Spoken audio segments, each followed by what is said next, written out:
Voilà le titre de notre série, le plan de Dieu pour une nouvelle humanité. Au stade où on en est dans notre compréhension d'Éphésiens, c'est ce qu'on pense être le résumé de cette lettre de Paul aux Éphésiens, avec ce sous-titre « La beauté de l'Église ». J'ai hésité à mettre ce sous-titre pendant longtemps, mais je pense vraiment que quand on lit la Bible, et Éphésiens en particulier, on ne peut que être obligé de mettre ça. Quand on pense à l'actualité de cette semaine concernant les abus sexuels dans l'Église catholique, on ne peut que pleurer sur cette actualité. J'hésite à le mentionner, mais je pense qu'on ne peut pas faire abstraction de cette actualité insupportable de cette semaine, qui finalement c'est le résultat de toute une enquête sérieuse qui fait état d'une horreur de ces 50 dernières années, mais bien au-delà, et qui est bien pire sans doute, au-delà de ce qu'on peut savoir et mettre dans des rapports. Et on aurait tort de se dire on n'est pas à l'Église catholique, donc on s'en fiche. On a tort de dire ça. On devrait pleurer avec nos amis qui se reconnaissent dans l'identité catholique de cette horreur insupportable. Et on prie pour que Dieu restaure les victimes et qu'il punisse les coupables. Et on est sûr que si Dieu utilise la justice humaine pour punir les coupables, dans sa souveraineté, il a mis les autorités pour ça, on pense à tous ceux qui ont pu échapper à la justice des hommes. Et là, on est sûr que dans sa souveraineté, le Seigneur jugera dans sa justice tous ceux qui auront échappé à la justice des hommes.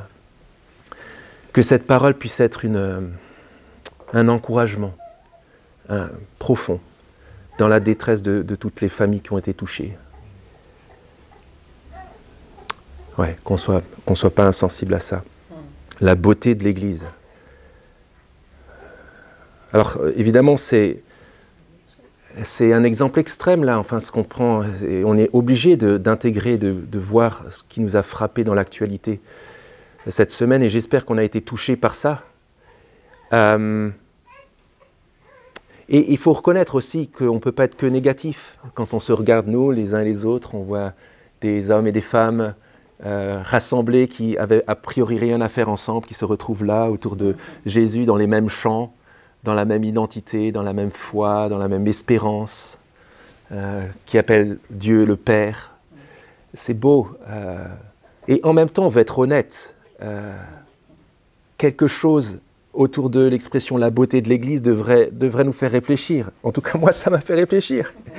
Si on est un peu honnête, et si on pense à notre faiblesse, à ma faiblesse, à notre péché qui, comme le dit l'auteur aux Hébreux, nous environne si facilement. Il faut bien admettre qu'à vue humaine, nous pouvons nous-mêmes être un problème pour quiconque autour de nous voudrait trouver dans l'Église une parole différente, une espérance différente, une manière de vivre différente, alors qu'on est si souvent pareil. Pareil, c'est tellement pareil. Et c'est clair que si on s'arrête là, si on s'arrête à nous-mêmes, si on s'arrête à nos propres capacités, on a de quoi être découragé.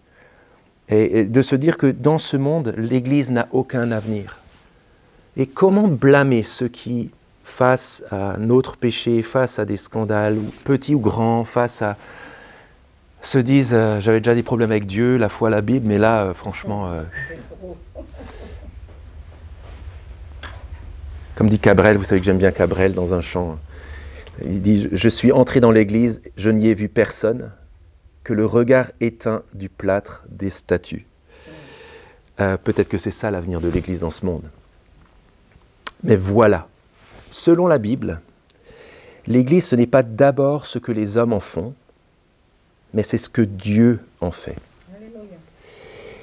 Et ça veut dire qu'en tant que membre de l'église, qui qu'on soit, d'où qu'on vienne, en tant que membre de l'Église, notre vocation, du coup, c'est de nous aligner sur ce que l'Église est aux yeux de Dieu. Et merci Atalia d'avoir pu prier en notre nom à tous. Cette prière déjà comme une anticipation de cette méditation.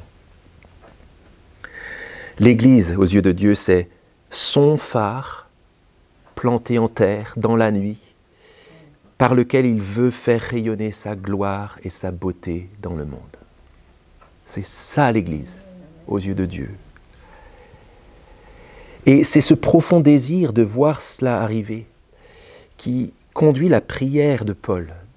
Et c'est cette prière à la fin de notre texte vers laquelle converge tout le texte en fait, et qui dit, on peut le relire ensemble, « À celui qui par la puissance qui agit en nous peut faire infiniment au-delà de tout ce que nous demandons ou pensons ».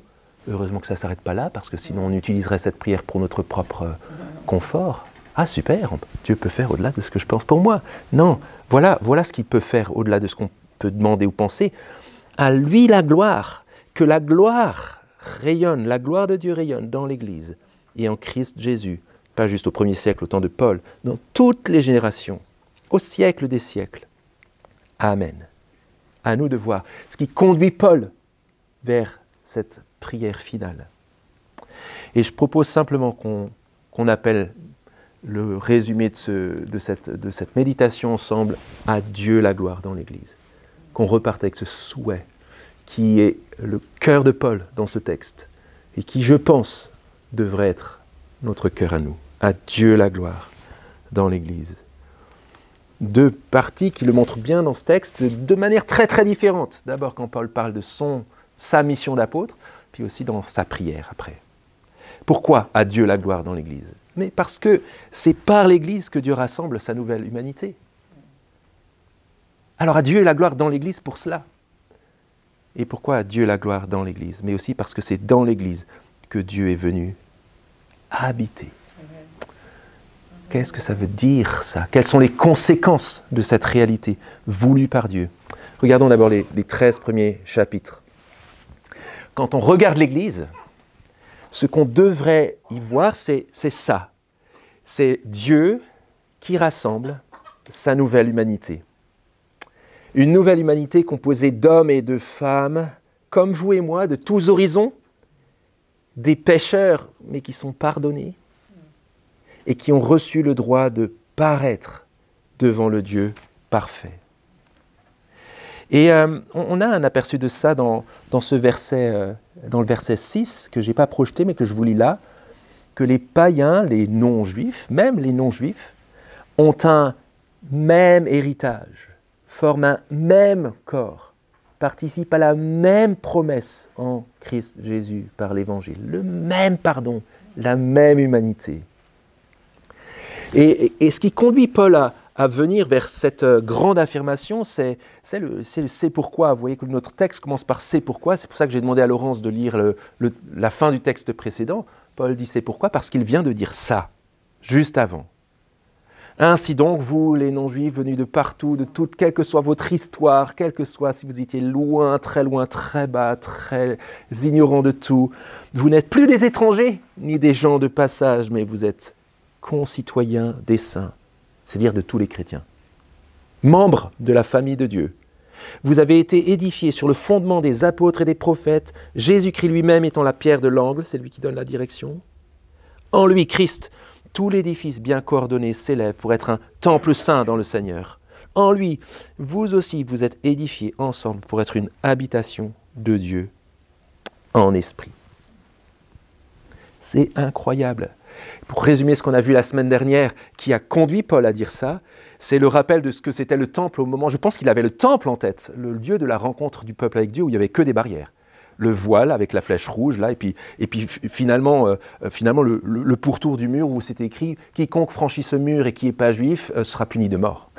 Et puis les païens, les gentils, c'est les païens, étaient à l'extérieur. Et Paul a expliqué que grâce à Jésus, qui offre le pardon aux juifs et aux non-juifs, tout le monde a accès à Dieu, dans la présence de Dieu, sans plus aucune barrière. Vous n'êtes plus étranger, vous êtes résident pour toujours. Et c'est quelque chose qui est incroyable. La présence de Dieu est ouverte, sans plus aucune barrière. Et ça, c'est quelque chose qui conduit Paul à une sorte longue explication sur son privilège. Le privilège d'expliquer ce mystère incroyable au monde entier. Jusqu'à ce que nous, quand on le lise, quelques siècles après, on soit dans la même joie. Et regardez d'abord ce que Paul dit sur ce mystère. C'est quelque chose de mystérieux. Comment c'est possible que nous-mêmes, nous puissions avoir accès au Dieu parfait, au Dieu 3 fois saint, alors que nous l'avons rejeté? Paul dit que c'est un mystère que Dieu a voulu faire connaître. Regardez l'insistance, le champ lexical qui explique l'idée de la révélation. La révélation qu'il a eue de la connaissance du mystère, il l'écrit pour qu'en lisant, il puisse comprendre. Il n'y a que la notion de transmission d'une information fiable qui a été portée à la connaissance des fils des hommes, qui n'a pas été portée à la connaissance des fils des hommes dans les générations, mais qui est révélée maintenant. Et puis cette mission d'annoncer comme une bonne nouvelle, de mettre en lumière. Ce champ lexical dit que le mystère de Dieu qui pardonne à tous les hommes de toutes les nations et pas juste au peuple juif, sans restriction par la foi en Jésus-Christ, c'est un mystère qui doit être connu. C'est la lumière de Dieu dans ce monde obscur et loin de lui. Et puis, donc c'est un mystère qui doit être révélé, et du coup, et on voit bien dans ce que Paul dit, c'est un privilège incroyable d'avoir la mission de dévoiler ce mystère. Regardez comment il dit, c'est une grâce que Dieu m'a accordée. Vous pourrez voir l'intelligence que j'ai, moi qui étais complètement ennemi des chrétiens avant, si on connaît l'histoire de Paul. C'est quelque chose qui a été révélé à ces saints apôtres et prophètes dont moi je suis serviteur, selon le don de la grâce, une fois de plus, la grâce, je ne mérite pas ça, qui m'a été accordé par l'efficacité de sa puissance. Quelle grâce de pouvoir parler d'une si grande grâce, alors que moi j'étais ennemi, j'ai tué des chrétiens, j'ai emprisonné des familles, j'ai fait du mal, et pourtant Dieu m'a choisi pour faire connaître ce mystère. À moi le moindre de tous les saints, c'est-à-dire des chrétiens, cette grâce a été accordée. C'est une si grande grâce d'avoir pour mission d'annoncer une si grande grâce. Et Paul donne le résumé de cette grâce. On en a parlé depuis le début de notre série, mais on va le relire aujourd'hui. Ainsi désormais, maintenant, les principautés et les pouvoirs dans les lieux célestes, c'est-à-dire les forces invisibles dans tout l'univers, connaissent par l'Église la sagesse de Dieu dans sa grande diversité, multicolore littéralement, selon le dessein éternel que Dieu a réalisé par le Christ Jésus notre Seigneur, en qui nous avons par la foi en lui la liberté de nous approcher de Dieu avec confiance. Voilà le contenu de ce mystère révélé par les apôtres. De nous approcher, le terme qui est utilisé là, c'est le droit de paraître dans la cour royale. Et nous avons le droit d'approcher par Christ, en toute confiance, sans se dire « Est-ce qu'il va m'accepter? Est-ce que je vais être là? Est-ce que je suis assez propre? Est-ce que... » Non. Jésus, par son sang que nous avons chanté, pourquoi est-ce qu'on a chanté par son sang, par son sang, par son sang dans un chant? Parce que lorsqu'il est mort à la croix, il a fait en sorte que nous puissions, nous, être pardonnés, parce que lui est mort, a coulé de son sang, de la faute dont nous étions coupables, pour qu'au lieu d'être bloqués à l'entrée de la présence de Dieu, nous puissions être entrés dans la présence de Dieu. Nous étions impurs, nous ne pouvions pas entrer, nous avons été purifiés par lui, et nous pouvons entrer, je le redis, avec confiance dans la présence de Dieu. C'est la réalisation sous nos yeux du grand projet de Dieu, du mystère caché, c'est chaud, caché de toute éternité. Il faut imaginer même les puissances invisibles qui connaissent tellement de choses plus que nous et qui sont en train là de découvrir petit à petit le plan de Dieu qui se déroule petit à petit en se demandant mais qu'est-ce qu'il fait? Qu'est-ce qu'il fait? Ok, il crée un monde, c'est vrai que c'est un débordement d'amour gratuit, il crée un monde et il met des hommes qui sont son image dans ce monde. Mais qu'est-ce qu'il fait? Pourquoi il fait ça? Et ces hommes se révoltent contre lui. Il va sans doute finir avec cette humanité. Non, il ne les détruit pas. Il les garde, mais il leur dit que les conséquences, c'est la mort. Qu'est-ce qu'il fait? Pourquoi il fait ça? Et puis cette humanité se révolte encore plus. Toute l'humanité, la tour de Babel, contre Dieu. Là, c'est clair, il va les fracasser. Non, il choisit dans cette même humanité un homme, Abraham. Et un peuple, le peuple juif, pour continuer quelque chose avec cette humanité-là. Et donc les puissances dans les lieux célestes qui se disent, mais qu'est-ce qu'il fait? Qu'est-ce qu'il fait? Je comprends, c'est un mystère. Qu'est-ce qu'il fait? Pourquoi il continue? Pourquoi il continue avec une humanité qui peut pas continuer comme ça? Avec qui c'est pas normal qu'il continue comme ça. Et ça continue, ça continue. Un temple, il fait venir un temple, il veut demeurer au milieu de ce peuple. Et puis ça continue, ça continue. Et puis ensuite, son fils, pourquoi il fait venir son fils? Et puis son fils qui vient pour mourir. Mais pourquoi il meurt? Et puis maintenant, sur la base de la mort et de la résurrection de Jésus dont on vient de parler maintenant, un peuple d'hommes et de femmes qui croient, qui placent leur foi dans le Christ et qui, grâce à cela, au lieu d'être ennemis de Dieu depuis le début de l'histoire humaine, sont réconciliés avec Dieu.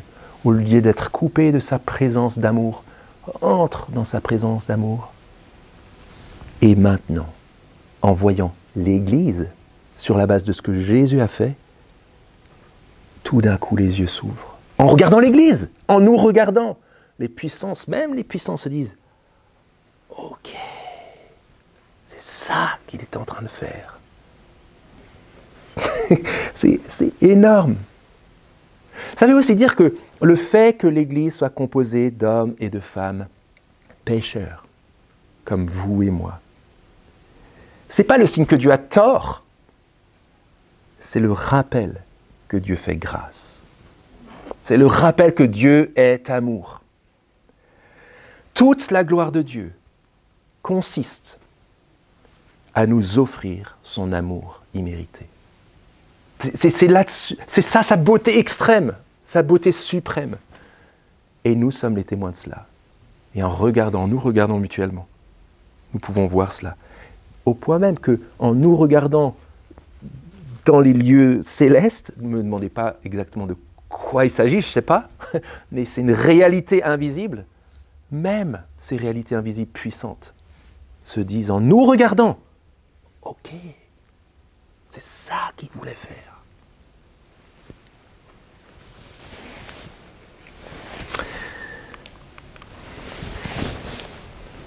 La beauté de l'Église, le plan de Dieu pour une nouvelle humanité.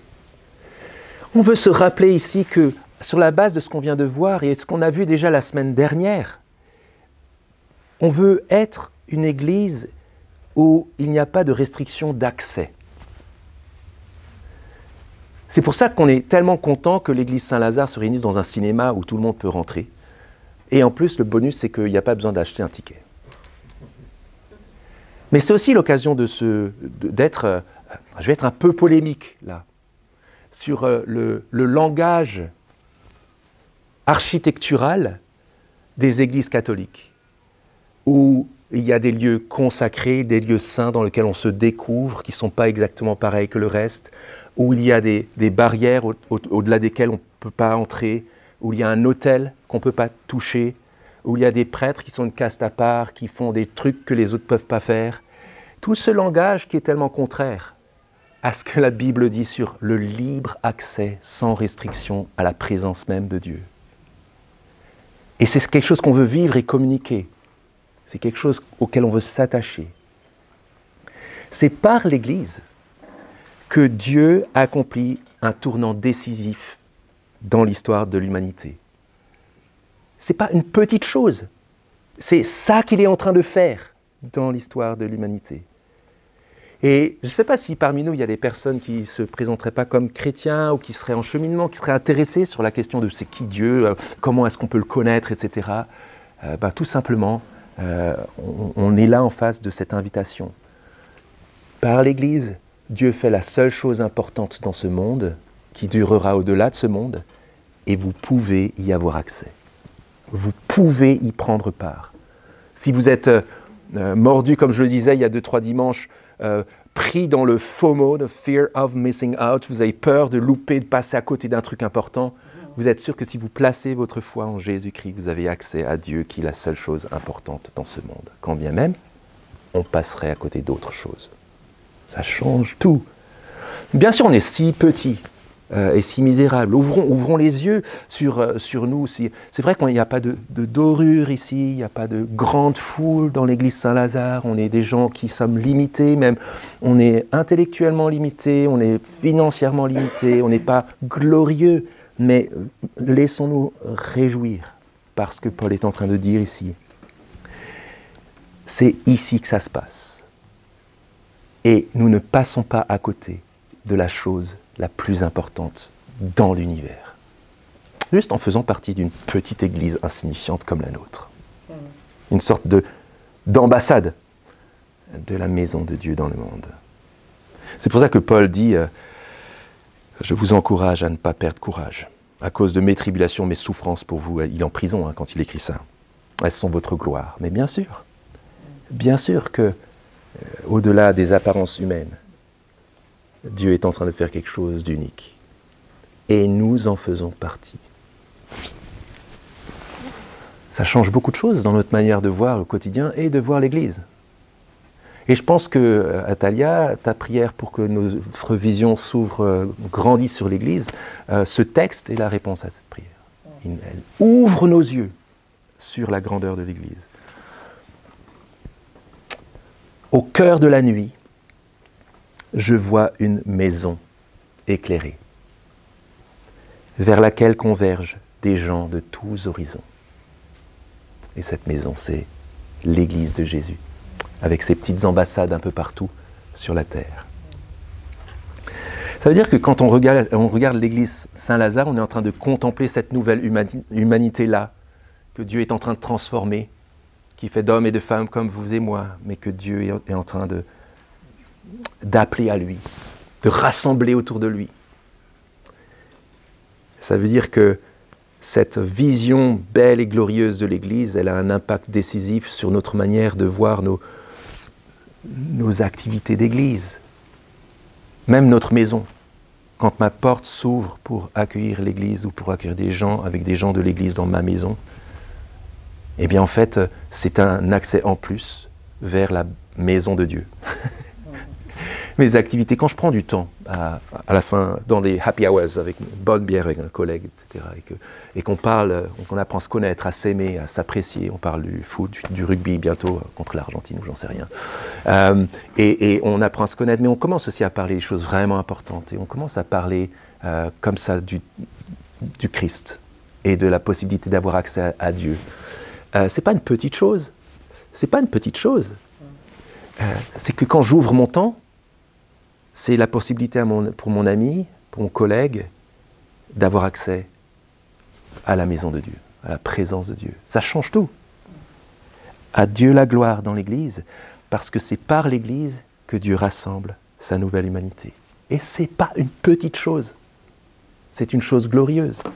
Et à Dieu la gloire dans l'Église, parce que c'est dans l'Église que Dieu est venu habiter, faire sa demeure, s'installer.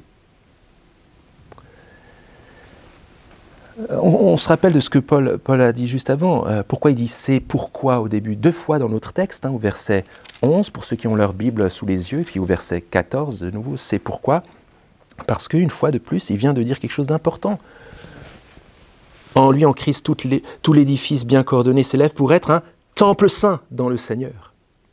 En lui, vous aussi, vous êtes édifiés ensemble pour être une habitation de Dieu en esprit. Qu'on ne passe pas trop vite sur ce que ça veut dire concrètement, cette réalité-là. Pour nous aider à le comprendre, je vous propose 2 citations dans l'Ancien Testament qui montrent ce que c'était la maison de Dieu, le temple de Dieu. Premier exemple, au moment de l'inauguration du temple, c'est Salomon qui parle, le fils de David, le premier fils de David. Et il a fini l'inauguration du temple, avec le rideau, le voile dont j'ai parlé, avec la présence de Dieu. Et les prêtres installent tout à cette époque pour que tout soit prêt. Et Dieu vient dans sa présence sous forme d'une nuée dans le temple, d'une manière tellement forte que les prêtres, pourtant consacrés, ne peuvent pas tenir dans le temple. Ils doivent sortir en reculant tellement la présence de Dieu est grande, sainte, irrésistiblement pure. Et c'est en voyant ça que Salomon dit « Mais quoi, Dieu habiterait véritablement sur la terre ? Voici que les cieux des cieux et les cieux des cieux ne peuvent te contenir, combien moins la maison que je t'ai bâtie. Salomon voit ce que ça veut dire que Dieu dise « je veux habiter au milieu de mon peuple ». Et il y a cette tension-là. La seule chose qu'on désire, c'est d'être dans la présence de Dieu. La seule chose que Dieu veut, c'est d'habiter au milieu de son peuple. Mais il y a cette coupure, cette impossibilité-là du péché qui empêche qu'on vienne dans sa présence, mais qui pourtant nourrit, c'est la deuxième citation, nourrit un désir. Le père de Salomon, David, qui dit ça dans Psaume 27, c'est un de mes psaumes préférés. « Je demande à l'Éternel une chose que je recherche ardemment, habiter toute ma vie dans la maison de l'Éternel, pour contempler la magnificence, littéralement la beauté de l'Éternel, et pour admirer son temple, voir à quel point il est bon d'être dans sa présence, quand bien même je ne pourrais pas moi tenir dans sa présence. »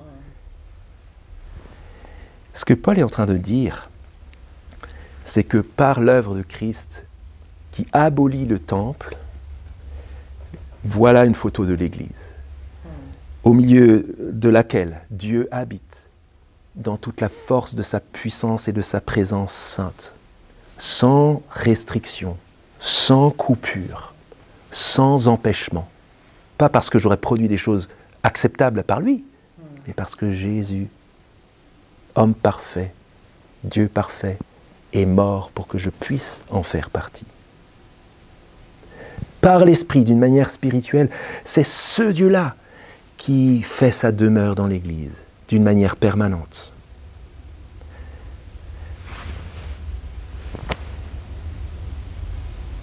Je ne sais pas ce que vous dites en écoutant ça. Et moi, je me dis, la première chose qu'on pourrait se dire, c'est qu'on est loin du compte, qu'on pourrait être découragé si on regarde à nous-mêmes. On se dit, comment c'est possible ça?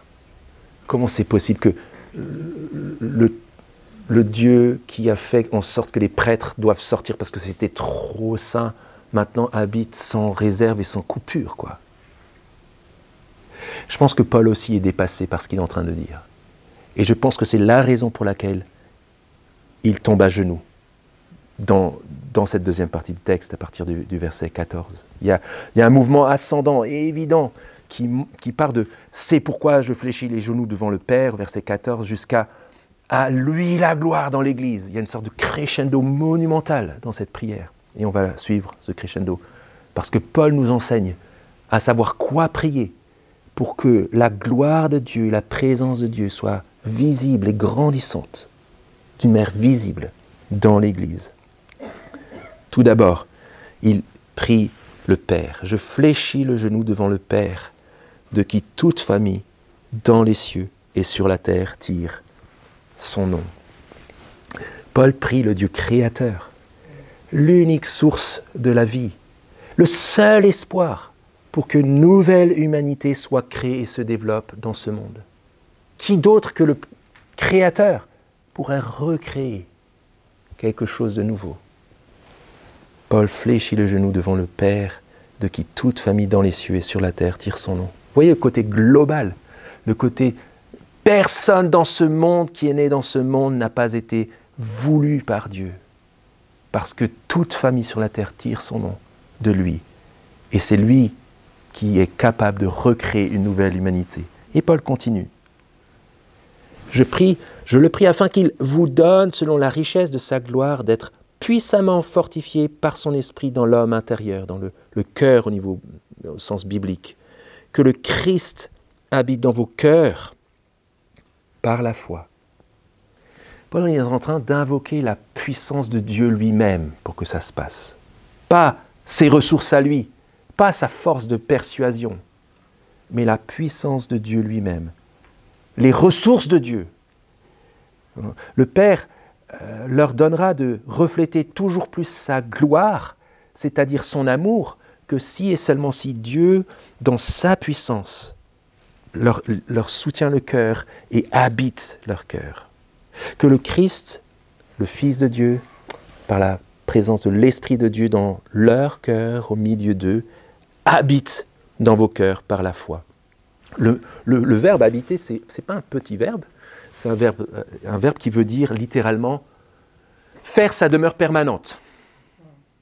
Ce n'est pas juste habiter comme dans un hôtel. Et Paul sait que pour que Dieu habite et grandisse dans l'Église, il faut que par l'Esprit, le Christ habite de manière permanente. On pourrait se dire, quand on est chrétien, Christ habite déjà en nous. Ou quand on est une Église chrétienne, le Christ habite déjà. Mais c'est un petit peu comme quand on acquiert un appartement qui est bien à nous, mais dans lequel il faut faire des transformations. C'est bien à nous, enfin on a un chez nous. Peut-être que certains parmi nous se reconnaîtront plus que d'autres sur cette question-là. Et puis, mais il y a plein de transformations à faire. Il y a du papier peint des années 70, il y a du carrelage à changer, il y a une paroi à battre, etc. C'est déjà à nous, mais il y a des transformations à faire et petit à petit, des choses qui vont faire en sorte que ça, non seulement ça nous plaît, mais ça nous ressemble, et puis c'est beau à nos yeux, et puis petit à petit, ce qui est à nous devient beau à nos yeux, même si au départ c'était défraîchi. C'est le même genre de choses que Paul prie ici, sauf que ce n'est pas notre maison, là c'est sa maison à lui. Donc il acquiert cette maison dans l'état où elle est, et puis il est en train de la transformer pour en faire non seulement une maison, mais un temple, un palais qui lui plaît et qui est à la hauteur de sa grandeur. Que le Christ habite parmi vous, dans vos cœurs, par la foi. Et ce n'est pas fini. Pourquoi Paul prie ça? Parce que, littéralement, la suite est rattachée, cette notion de l'amour est rattachée à la suite, pour que vous soyez enracinés et fondés dans l'amour, pour être capable de comprendre avec tous les saints quelle est la largeur, la longueur, la profondeur et la hauteur, et de connaître l'amour du Christ, qui surpasse toute connaissance, en sorte que vous soyez remplis jusqu'à toute la plénitude de Dieu. Comment est-ce que Christ va grandir toujours plus dans la maison qui est à lui, dans l'Église? Réponse, lorsque l'Église sera toujours plus consciente et grandira dans sa connaissance et dans son expérience de son amour. Vous voyez que Paul ne dit pas « vous devriez vous aimer les uns les autres » ou « aimer Jésus plus ». C'est très bien ça, il faut faire. Mais ce n'est pas ce que Paul dit là. Paul dit « puisez à la source, comprenez toujours plus avec votre tête, soyez toujours plus transformés avec votre cœur, votre vie, par l'amour de Christ pour vous et pour le monde. » Paul est confiant. Paul est confiant que plus l'Église comprend et expérimente l'amour de Christ, plus l'Église sera belle comme Christ est beau et grande à la grandeur de Christ et à la gloire de Dieu. On pourrait se poser la question et discuter peut-être à la fin du culte en se posant la question de quoi on a le plus besoin. Je suis convaincu que ce dont on a tous besoin, c'est d'amour. Nous sommes nés dans l'amour de Dieu. Quand nous vivons loin de l'amour de Dieu, nous sommes malheureux et perdus. Et nous avons besoin de Dieu d'amour. Parce que Dieu est amour. Et parce que dans son amour, Dieu nous restaure dans la relation avec lui. C'est pour ça que tout le cœur de la prière de Paul est concentré sur l'amour de Christ pour nous, avant de parler de notre amour pour lui. Et c'est pour ça aussi que quand Christ habite dans l'Église, dans toute la force de sa présence, c'est son amour qui la remplit.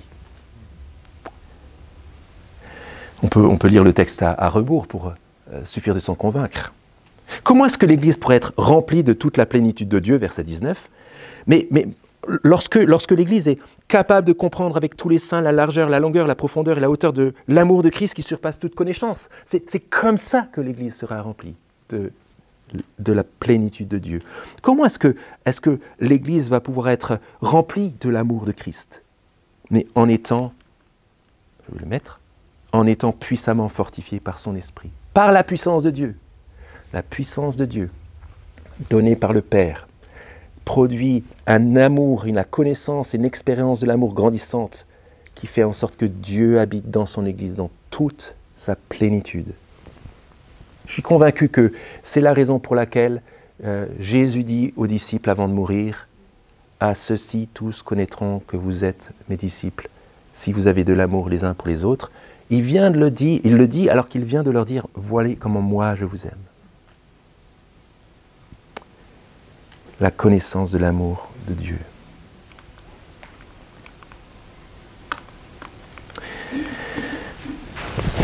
Je me suis demandé comment faire.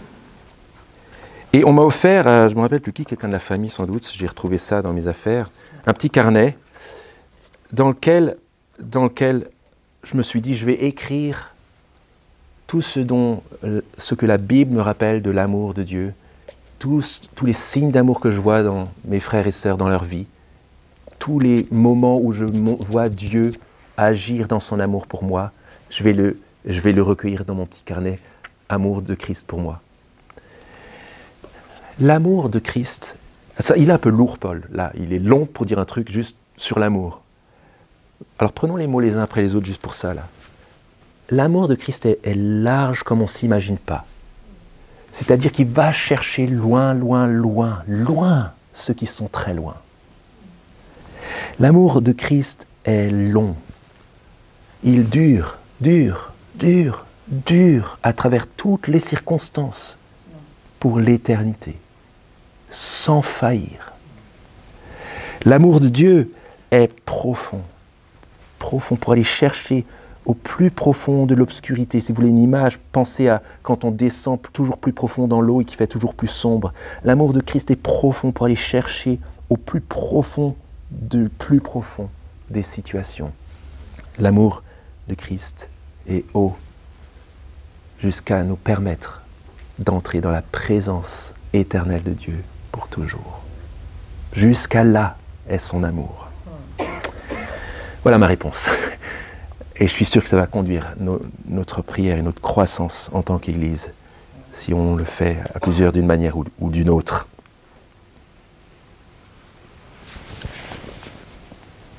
À Dieu la gloire dans l'Église.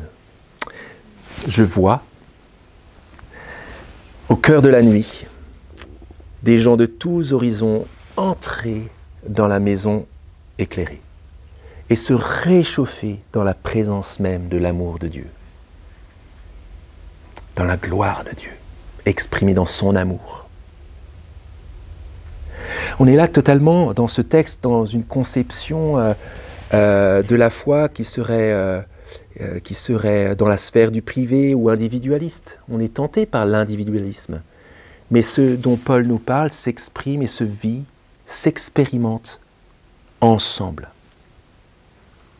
La gloire de Dieu dans l'Église qui se manifeste dans son amour, c'est lorsque nous apprenons à connaître ensemble cet amour et à vivre les uns avec les autres, ensemble cet amour. On grandit dans la foi et dans la connaissance de Dieu lorsque, ensemble, on voit combien Dieu nous aime. Dans un couple, dans une famille, imaginons entre des parents et leur enfant, c'est une chose qu'ils entendent leurs parents lui dire « Si tu savais comment on t'aime », si on pouvait te le dire de manière à ce que ça puisse couler dans ton cœur.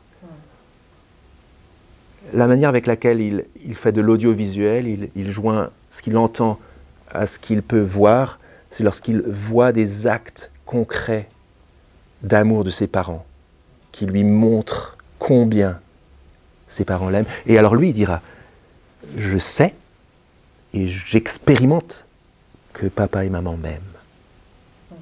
Et c'est ultimement vrai du Père de qui toute famille tire son nom. C'est comme ça. C'est notre projet d'église. C'est mon souhait. C'est ma prière. La beauté de l'église.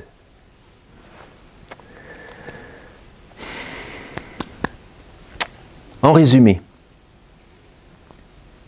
on n'est pas en train de parler ce matin avec ce texte d'un petit groupe d'anonymes qui se réunissent de temps en temps dans un cinéma d'art et d'essai et qui essayent tant bien que mal de vivre des choses sympathiques les uns avec les autres. C'est ça, mais c'est beaucoup plus.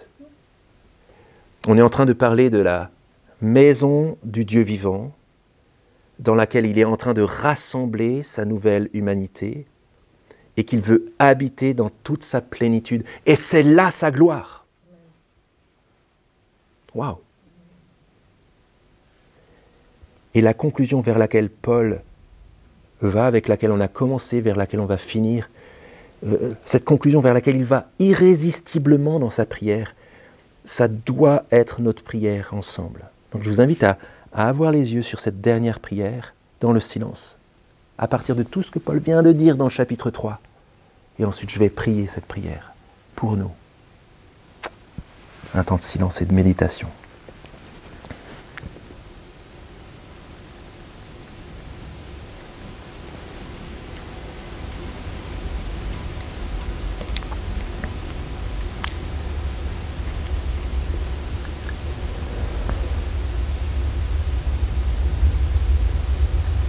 Nous mesurons, Seigneur, ton plan mystérieux et extraordinaire, hors de l'ordinaire, concernant ton Église et le projet de ton Église dans ce monde. Nous mesurons la beauté de ton projet, nous mesurons la beauté de ta gloire, la grandeur de ton amour. Nous mesurons aussi nos limites. Mais nous voulons, informés par ce texte, oser te prier que ta gloire resplendisse dans l'Église, en Christ Jésus. Et c'est pourquoi ensemble nous voulons te demander, toi qui par la puissance qui agit en nous, peux faire infiniment au-delà de tout ce que nous demandons ou pensons. Et pardon lorsqu'on est petit joueur, Seigneur. À toi la gloire dans l'Église. Et en Christ Jésus, dans toutes les générations, au siècle des siècles. Amen.